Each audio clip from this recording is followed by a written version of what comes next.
एक वक्त की बात है, एक ऑर्फनेज में एक छोटी सी बच्ची रहती थी। गुमसुम, चुपचाप, अपने में रहने वाली।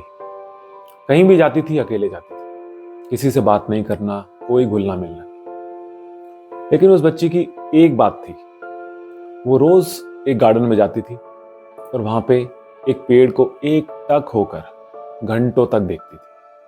कहीं ना कहीं उस लड़की को उस पेड़ से लगाव हो गया। वो रोज जाती, रोज देखती। कुछ समय ऐसे ही बीत गया। फिर आया पतझड़ का मौसम और उस पेड़ के पत्ते धीरे धीरे टूटने लग गए। लड़की मायूस हो गई। उसको लगने लग गया कि जैसे जैसे ये पत्ते टूट रहे हैं, वो भी अंदर ही अंदर खत्म हो गई। उस लड़की की हालत खराब होने लगी। अब उसने उस गार्डन में जाना बंद कर दिया और अपने कमरे से ही उस पेड़ को देखती रहती थी। रोज एक पत्ता टूटता, उसकी तबीयत और खराब होती जाती। वक्त और बीता, अब सिर्फ 10 पत्ते रह गए। किसी को समझ नहीं आ रहा था कि उस लड़की को हुआ क्या है।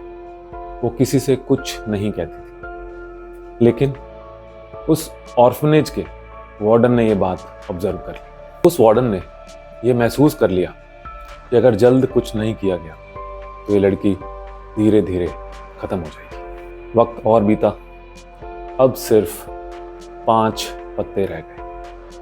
लड़की की हालत और गंभीर हो गई। 4 पत्ते, 3, 2 और वो दिन आ गया जब सिर्फ एक पत्ता बचा।